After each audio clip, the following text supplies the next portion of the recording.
It's Lisa from Been There, Got Out. We are now on for real with Dr. Wayne and Dr. Barb, and my partner Chris is supposed to come on too. So I'm going to see how this works and if all four of us can get on properly. And okay, so Chris, I see you. Let me let you in, and hopefully Barb and Dr. Wayne. There's Dr. Wayne. Let me get him on here. And let's see, I'm looking for Dr. Barb. I don't think she's here yet. Whoop. All right. There's Wayne. Yes. Hi, Dr. Wayne. All right, Chris, can you keep an eye out for Dr. Barb, just in case I miss her? Yeah, I don't know if I can. You can't let her in, but just tell me if you see her, just in case I miss it. Hi, Rebecca. Rebecca and I, she's another therapist, among other things, and we're going to be on live soon in the next few weeks. Okay, so I guess while we're waiting for Barb, Dr. Barb, who's a good friend of ours, we'll just start talking a little bit. So Dr. Barb is a friend of ours in real life, and Dr. Wayne, how would you describe your relationship with Dr. Barb that it doesn't sound like it's a romantic involvement? Because I want to say her partner. Yeah, we're professional partners. We're friends. She was my doctoral student many eons ago, and she did a fascinating dissertation and turned it into our book. Yeah, so your book is coming out probably in 2023. And for those of you who don't know, we have our book coming out in 2023. And so we're thinking of doing a lot of cross work together. So that's going to be really exciting. Okay, I don't know where Dr. Barb is, but I'm just going to... Lisa just joined. Okay. All right, so Chris, you keep up the conversation. Well, there she is. Okay. Actually, she's going to be on any second, so we don't really need to get going. All right. So anyway, here she is. Hi. We were waiting for you. I know, it's so weird. Here I am. Yeah. So we were saying to the people here, and I'm sure more people will pop on too, that we know you in real life. How about I have both of you actually introduce yourselves, and then I'll get started. So Chris, I'm actually taking question number 2. All right. So just both of you introduce yourself. Barb, you want to go first? Sure. Yeah. So I'm Barb. I've been blessed to be on a couple times with Chris and Lisa before. Maybe many of you have caught those interviews. I'm a law mediator. I live in Colorado. I also have a therapist, so I had a private practice in New York. Hey, Barb, your audio is a little choppy. Can you just maybe get a little closer to the mic, maybe? Sure. Yeah. Let's see here. Sorry about that, guys. Technical That's okay. problem. Is that a little better? So far, so good. Okay, so you're in Colorado. Yep. And so I'm a therapist for 25 or 6 years in both Colorado and New York State, working with kids and families, a lot of kids going through the divorce process. And so in the last almost 20 years, I've been doing parent education classes for the judicial districts around the state and doing parent coaching and mediation. So that's kind of what I've been up to. Okay, great. And Dr. Wayne, tell us a little bit about yourself, and then I'm going to hit you with the big question. Maybe I should talk a long time about myself then. I've been teaching for a long, long time, 50 years. I taught in elementary school, middle school, high school, college. Dr. Barb was my student a long, long time ago. Lately, the last 4 or 5 years, I've been teaching mindfulness, especially with kids who've been weirded out because of the pandemic. They can't contact with their friends, and parents who've been weirded out by the pandemic because their kids are always underfoot. And I enjoy the whole process of teaching and learning. Okay, so here we go. So one of the big reasons that we wanted to partner with you guys is because both of you have such a background in working with children, and that is the biggest issue and the biggest pain for our clients, myself and Chris included. When we first get out of these relationships and thereafter, one of the things that we worry about most is our children. And it's like, I can divorce my ex, but my kids can't, because we're still connected through the kids. And it's very unusual to have a full break. So I know I was worried about this, and Chris was, like I said. So the big question is, can my kids be okay? How are my kids going to be okay if they're still under the influence of this toxic parent? So Dr. Wayne, can you start talking about that and hopefully comfort us a little bit? Hope so. The short answer is yes, if. And that if is really important. The if is about the parent, the non-toxic parent, believing they can be two people at once. One person, it's understandable. You're just crazy because of all the intensity of the divorce process. But the kid doesn't know that. The kid just knows you as mom, knows you as dad. And not only are you an authority figure, but you're the dispenser of love, care, security. So the if is about, can you be two people? At one moment crazy because of what's going on around you, and at the next moment, loving, supportive, and in the moment. And our answer is yes, you can. Okay. So there's like the little tidbit you haven't told us how. All right, Chris, you want to hit him with the next one? Of course, this whole interview is going to get into how. Right. I think I heard like a collective sigh of relief, like from our community, because that is we seriously get at that more than anything else. So a lot of times, like, kids are left out holding the bag in a divorce or a custody battle when they really just want to be listened to. So why is it so important for them to have a receptive audience? That is so important and also so difficult to do. So we operate, Barb and I have been doing this for about 10 years, and we operate from a very simple, to say at least, idea, and that's using the words both and. You can be both one person and another person if you increase your awareness. So if I'm a parent that's really just super involved and going down the rabbit hole of whatever legal and financial mess I'm in right now, it's hard to pull myself out of that and then just be the loving parent that I want to be. However, from the kid's perspective, you've always been that loving parent. You're just absent right now. So what we do is try to create situations to go back to that thing that you already knew, that parental bond. Is the kid affected by the toxic parent? Absolutely, but who wants to stay there? Kids are real smart human beings. If you have a choice of being in a pleasant situation or unpleasant situation, they're going to go for pleasant every time. The question is how to change your mood from unpleasant to pleasant. And that's what we teach. Okay, Barb, do you want to talk about that too, and receptive audiences with kids?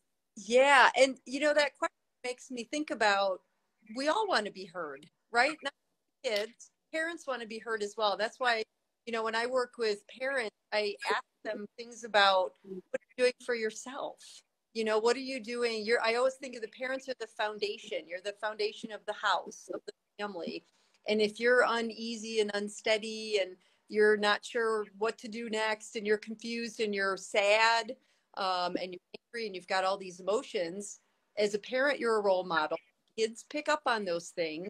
And so it's really important for parents to really focus on being healthy themselves so that they have something to hold on to. And so part of that for your self-care is talking to others, finding support, going to a support group, having friends, going to therapy yourself so that you can get your voice out there so that someone can hear you. And do that, people start to realize, oh my gosh, my kid needs this as well. And working as a therapist for years, I say to parents, I'm kind of magic. I don't have a magic wand, but the reality is therapy can be magical because I was not mom or dad, and the kids needed somebody to talk to, and they didn't always want to share everything with mom or dad. So having that ability to talk to somebody about what's going on, I think is so very important. And kids realize that their voice is important, how they're feeling is really important. And just having somebody validate that is really critical. Okay, so we talked a little bit about the pain, like, and Dr. Wayne, I'm thinking about being in survival mode when you're dealing with all this legal stuff and you're dealing with your own emotional issues regarding a separation or being stuck in the legal system. So how does someone's own pain get in the way of their relationship with their children? And can you also talk about shame and how that can get codified if we don't get past it? That's kind of three questions together. 30 seconds or less, right? No. But Chris, you keep time because we have a client at 1:30. So keep time. Let me try to answer that just by sharing my own experience. When I was divorcing my wife, I was distracted, just like I'm sure all of your clients and listeners have been distracted. I have two daughters, and at the time they were like 7 and 11. And the 7-year-old, who is a bright spirit, just perky, got a fat mouth on her, she totally closed down. She stopped talking. She stopped eating. School called and said she won't eat her lunch. So, obviously we were alarmed. It was kind of crazy because my ex and I, who were battling, together were really compassionate towards what we do with our children. So we asked her, what's up? And she said, you're taking me out of my comfort zone. This is a 7-year-old talking. This is not the reality that I signed up for, and I don't have any control. I'm pissed off. We both laughed. She said, what do you want? She said, just be our parents. Go fight when we're not around. So to answer your question, at least the first question, you have a history with your kids that predated the divorce. You have a history with the kids that's your own special bond. Go back to that memory. Go back to those things. Whatever, a joke that you have, an inside awareness of something, whatever that routine is. When you do that, the kid does, like Chris was saying earlier, has a sigh of relief. Okay, I'm not the crazy one here.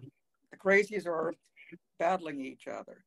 And when they say that, then it's easier the next time to be with them.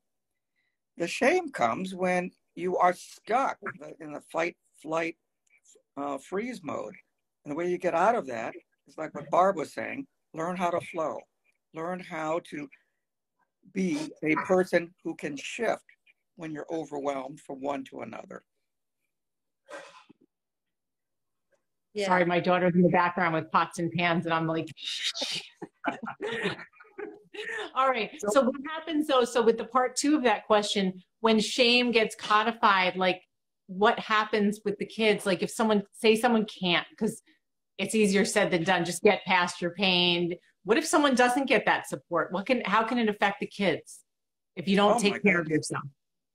All sorts of bad things. Whatever you can imagine will happen. Shame is looking at myself through a lens of everything is dirty. I can't find any clarity. Shame is I'm the one that caused all this problem. Shame is deficit thinking. So the way we handle it, the way Barb and I handle it is that's what it is right now. It's not going to be that way forever, especially if you want a different outcome. So embrace the shame. As hard as it is, how does it feel? Just stay with it somatically. Stay with it in your body. I'm feeling a tight tummy. Oh, my shoulders are tight. I got a raging headache. At that point, you're in the moment. Then it's easier using mindfulness techniques to find a different reality to share alongside that shame. And that different reality is a stepping stone towards your self-care. Barb, I don't know if you want to comment on that, or Chris, you want to go next? I guess I'll go next. So when we talked about this yesterday, you talked about how you often have kids sent to you and they're in like the midst of a meltdown. They're in crisis mode. They're really suffering. So including teens who are generally much harder to get to open up, right? I mean, I have my sons are 18 and 15, and I know how hard it is to get them to open up. So where do you start, and how do you assess what needs to be done with them? I know. Well, for me, teens are my favorite. I love working with teenagers, and what I've learned over the years, I have just an easy way of connecting with teens. And again, I'm not mom or dad. Kids like to talk to me, and oftentimes the stage will be set from the parent, right? They'll call and say, you know, talk to my kids, and so I'll have some background information. So sometimes, you know, I'll come in to say, you know, I'm scared that this is just upsetting or frustrating. What's your experience? Tell me what's going on. And using a lot of open-ended questions. And, you know, it's amazing. I try not to act too surprised, but there'll be things that kids will say to me and I'll go, whoa, wow, there's a nugget right there. They just like dropped a bomb that mom and dad do not know about. And so it's really just, it's meeting them where they're at. Kids that be resistant in the beginning. And sometimes it's just kind of having some little conversation. You know, tell me about school, or, you know, what do you do with your friends, and things to just kind of warm up and just start to build some rapport is really important. And then you can, you know, you don't want to totally dive into the hard stuff sometimes right away, unless they just start talking, which that can happen as well. So you really have to just be good at reading the level of the child, where they're coming from, where they're at, and observing too. A lot of our communication is nonverbals. So how is the child acting in front of you? Do they have their arms folded, you know, in front of you? Are they looking around? Are they wiggly? You know, what's going on for them? So really looking at what you're observing and what you're seeing. And, you know, you can even make comments about that, like, hey, I noticed you're kind of looking around the room. Tell me about what you're seeing, or whatever it is. Just start to make that connection with them. And then sometimes the gates will just open, and you'll be at the end of time going, okay, we have to stop for today. And they'll want to just keep talking. So. You know, we interviewed an attorney who's also a minors counsel, and he's been involved with working with kids. He said exactly the same thing as you did about establishing the rapport, that you don't just go in and start asking the kids about the hard stuff. Yeah. You start talking about school or what they like to do for fun, because they need to relax, because they need to learn that they can trust you, or at least that you're not going to get something and go after them. So yeah, really important. Dr. Wayne, do you want to comment on that also? Yeah, I want to just reemphasize the trust angle. It's a normalizing thing. I care about who you are right here, right now. And you get to set the narrative. What's going on in your life? That's a sigh of relief for a kid. Who listens to them? Teachers? A distracted parent? Here's someone who's a fully alive human being listening to them. That's quite attractive for a teenager, for anyone, really. And once that trust develops, once that rapport develops, they're going to tell you their story. They want to tell you their story. It's part of who they are. But can I trust you? Are you going to be a good confidant? Is there a way, like as you're talking, I'm thinking, is there a way for parents to do that too with their kids? I think so. Again, it's a really tender subject, because the parent, oftentimes, the parent who's going through a divorce process is coming into that really tender moment with the kid, loaded for bear. You don't know what I'm going through right now. You can't talk to a kid at that level. You're a parent. You got a different status. Kid can't ever reach that status. So what you do is you go back to your memory. Where have we had a wonderful encounter? For one of my kids who was going through a divorce, it's just playing catch with their parent. Well, the parent's not available to play catch, so they just use the neighbor as a substitute. Playing catch, calm down the kid. So whatever that memory of positive, happy, pleasant times, playing a game, doing a puzzle, it really doesn't matter. It's that we have this time where we can bond and life is good. Doesn't matter if it's 5 minutes. That's enough. So even the association, like it was interesting, you just said even with a neighbor, so if a parent can't do it. Like I was thinking about when I split from my ex, my son was he was doing debate and I was working on the weekends and I couldn't drive him to his competition. So my father, his grandfather, ended up doing a lot of driving with him. So in a way, it was really helpful to him because he still had someone there to take him to keep his routine consistent. Well, this can be very, very embarrassing. This can be very embarrassing, Lisa, because when my granddaughter was going through watching her parents divorce, and it was really bitter, I was just there for her. And what she loved to do more than anything, she's like a 15-year-old, 14-year-old, is go shop for cosmetics. So she brought me along. Do you know how odd that is to be talking to this old fart about cosmetics? It normalized it. She was really happy. Now, I know actually cosmetics now.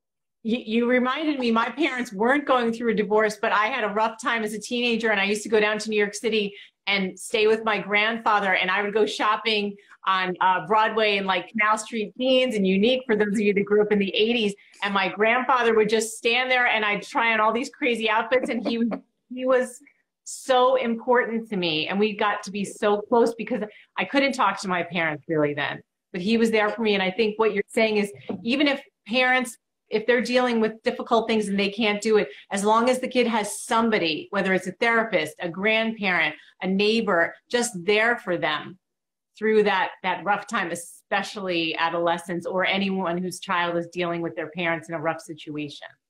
Yeah. That's the toehold. Yeah. And I was going to say too that, car talk, driving with your kids in the car. So you're not in this intensive, like, what is going on with you? Tell me what's happening. But you're just kind of driving along and to just be aware of, like I would do with a kid, a lot of open-ended questions. Tell me about school today. Or, we tend to, how was school? Good. These closed-ended questions where you get these one-word answers. But I have found like, parents will say like, I picked up my kid and we had the best conversation going to soccer, whatever it was. And so sometimes there's that because you're not just focused on each other directly, but, the kid can just kind of be looking out the window, chattering away, or, it's a little more informal and that's just a great way to do it. So just being aware of, are you listening back and are you just asking questions that are a little bit more like, tell me about this or, not the how was, or, you don't want yes, no, good, bad answers. Yeah. Chris, do you remember we were just talking to one of our attorney friends about that? He said some of his best moments with his children as teenagers were in the car. And that was really the only time that they could focus together. Yep. Yeah. And so that leads into our next question. And I can't wait to hear what you say about this. But a big part of what you guys do is teach emotional intelligence, right? So why do kids have such abysmal social skills? And what can we do to help fix this? And I would hold up my phone to show you what I think the answer is, but I can't because I'm using the phone to be on this call. Oh my God, that's such a loaded question, Chris. I can tell you the quick answer. Schools are not equipped to handle anything but cognitive. So the way educators talk about learning theory is they use an ABC rubric. A stands for affective, it's the heart. B stands for body, behavior, what kind of actions happen. And C is cognitive. What do you think is easily measured? It's the cognitive. What's your GPA? What is your LSAT score? You can measure that stuff. How can you measure sadness? How can you measure grief? It doesn't have the same kind of impact. So that's why schools are very reluctant to do it, because they can't measure it with the same kind of fidelity they measure cognitive stuff. However, things are so crazy now in the classroom that that's exactly what is needed, because kids can't learn if they're emotionally flooded or if they're behaviorally tight. And teachers are not rewarded for doing emotional intelligence or something called SEL, social emotional learning. They're just not rewarded. In fact, they're chastised by perhaps more conservative principles. So you're not going to get it in schools. Maybe you'll get it at YMCAs. Maybe you'll get it in therapy with Dr. Barb, but you're not going to get it in school. Yeah, that's interesting because I remember when my younger son was in, I want to say seventh grade, but it was definitely middle school. They had the school had its open house, and I went, and it just happened to be that in health they were going over relationships. That was like the unit they were covering at that time, and I was like, oh, this is amazing! Like that they're going to teach about what are healthy relationships and what red flags of toxic personality. I was all excited, and they didn't get into it at all. It lasted like a week, and it did not cover the kind of stuff that Lisa and I and you guys talk about too. So yeah, I definitely agree. The school fall short. What about though? Also, I had asked about, the question was about why their social skills are so abysmal, and I did not expect you to talk about schools. That was really interesting. What about devices? What about the phones and the constant head down? And I mean, I find, not just with my kids, more like with their friends, that they don't even know how to make eye contact in conversations. It's like they're removed. You want to do it, Barb?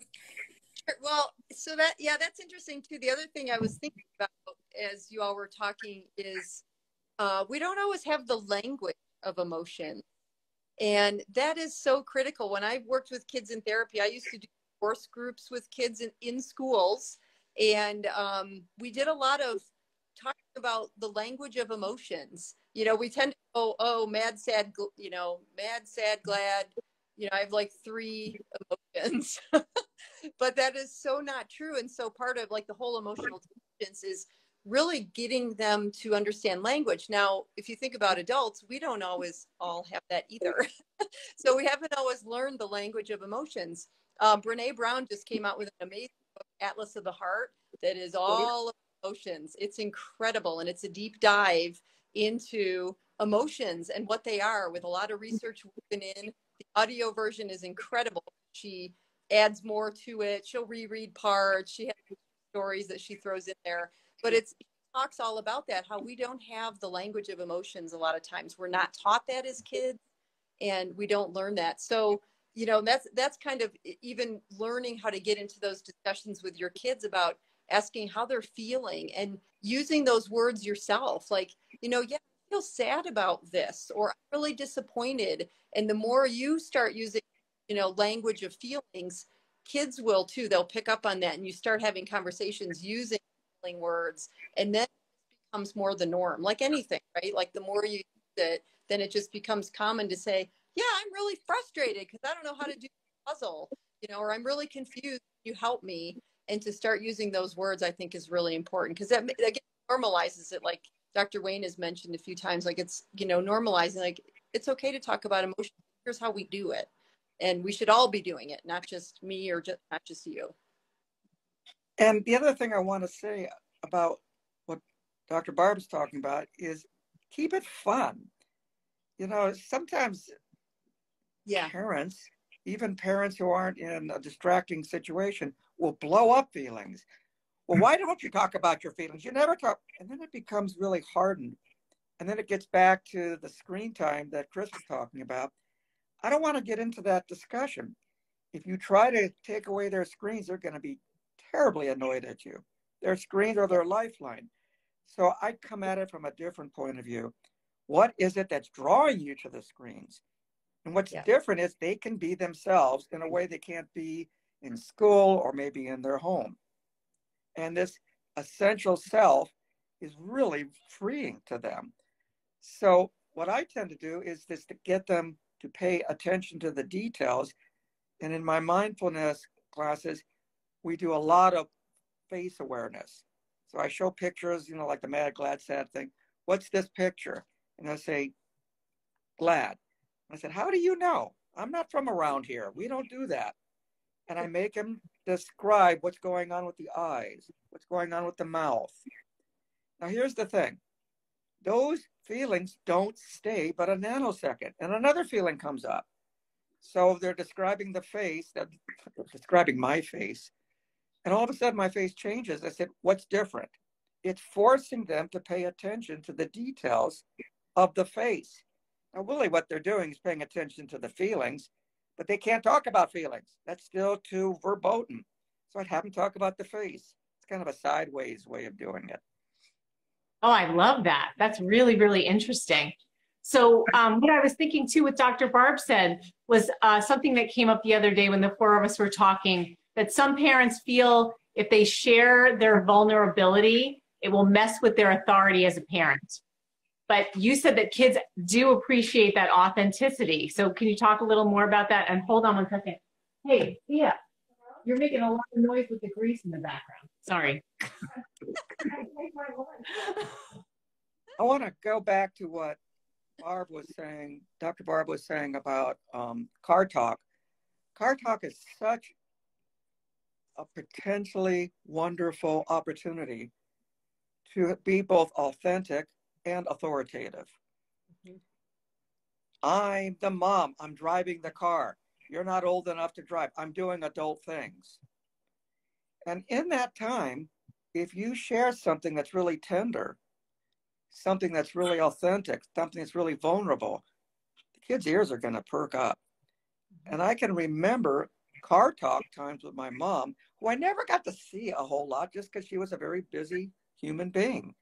So when I got one-on-one with my mom, I would be very manipulative and say, can we stop here? Can we stop here? Just so I would have more time with her. But I just loved that moment, that particular moment when she would tell me something about her past, when she was a 15-year-old girl. Really, Mom? You had this problem? Oh my gosh. That's the bond that I talk about. It means a lot. Yeah, that of course, I think all of us are thinking about that now. Yeah. And I think the other thing too, just to be aware of is, you know, are you the parent or are you being their friend? So there's a fine line that you have to write as well, because it's important to be able to share how you're feeling. But I also hear stories of parents downloading everything onto their kids, and that is way too much weight for them to carry. I see many, many times where they treat their child, especially if it's a teenager, you know, you can have more in-depth conversations, but you end up sharing way more than the child needs to hear. And it puts them in a position, sometimes then kids will worry about that parent if they're not there, just because. Uh-oh, is it me or is Barb spinning on the screen? She's spinning on mine too. Okay. Barb, your connection glitched there for a moment. So can you say that again, what you just said? I think you're okay now. Oh no, she's spinning again. Uh-oh. Yeah. She's stuck. I feel like I want to wait for her because they were like right on the verge of this jewel. Yeah, absolutely. Yeah, I mean, sometimes when this happens, they get disconnected. In the meantime, Wayne, I wrote down what you were talking about with the, you know, with the kids and the phones. I mean, that's a problem in every house in America. But you painted it in a different way, where you said that the kids are drawn to their phones because they can be themselves, that they can express their true selves to their friends and whoever they're chatting with. And that's a really, you kind of changed my perspective, you know, and I think then it becomes, you know, how can they take that ability or that opportunity port it from doing it with their phone, doing it when they're in person. So it's a skill, you know, it's helping them develop that ability, but let's also do it when we're at the dinner table, put the phone away and be present for the people and be yourself, your true self to the people you're person face to face with. And I want to get back to your initial question, because it's a good one, Chris, about, or at least I forgot who said it, about can you really be vulnerable and have the authority of your parenthood? And I think that's where being an adulting is a thing. And oftentimes parents forget that power. So there's a kid watching hours and hours of TikTok or YouTube or whatever their sin is. And I allow that to happen. And then I'll ask the question that a parent can ask, but a kid really isn't prepared to ask. Go deeper. So you've got 15 seconds down. You've got a minute 25 down. You have 5 minutes down. What have you done that's sustained that lasts for more than a minute and a half?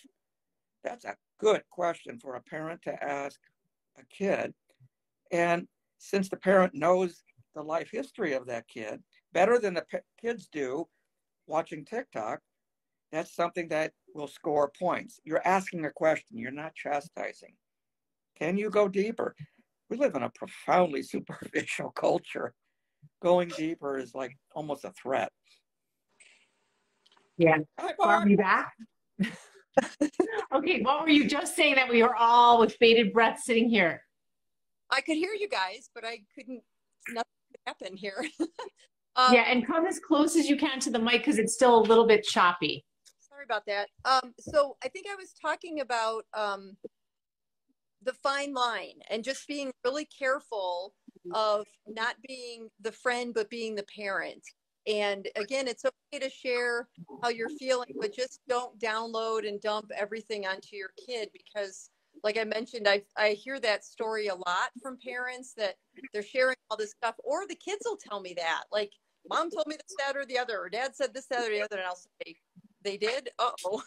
Like that, that's way more than the kid needs to know. So there's that kind of that vulnerability piece is important because, again, you're role modeling, that it's okay to share feelings, but just know where that line is so that you don't cross over and lead your child too much to help solve your problems or your issues. Yeah, so important. Okay, I'm getting a message that my phone is getting hot and I'm worried that it's going to shut down in the middle of this interview. So I feel like we have some more questions, but just so we don't get interrupted, can we schedule a part 2? Yeah. And before we do you want to, because we know we're going to do like parts 2, 3, and 4 at least, but do you guys want to first mention how people can find you to learn more? Sure. Sure. Dr. Barb. Yeah, you bet. So our website is greatmastersinc.com, Great Masters Inc. And we have a short program called Quest. There's a tab on the website called Quest. Check that out. So we have like a short program that you can do on your own, and then we'll do a call with you, the two of us with you individually, and kind of talk about what your experience was like in that Quest program. And then we also, similar to Chris and Lisa, we have packages of coaching that you can buy to work more in depth with us. So greatmastersinc.com is our site to go check things out. All right, Dr. Wayne, you want to say anything else before my phone explodes? Actually, there's a voyeur in me wants to see your phone explode, but I'm not going to go there. It's okay. I want to go back to the very first question you said. Will my kids be okay? Stay with the belief, yes, they will. Fake it until you make it. If you don't believe that, the kid's adrift. And that's more harmful than whatever the heat is of the moment. Yes, your kid's going to be okay if you believe you're okay. That's it. Excellent. All right, you guys, thank you so much for coming on. We will schedule our part 2 soon because we only got through like half the questions that we have, and I know we're going to think of more. And thanks everybody for watching now, and also a lot of you will see the recording. So talk to you soon. Yep. Thank Thank you. you. Bye.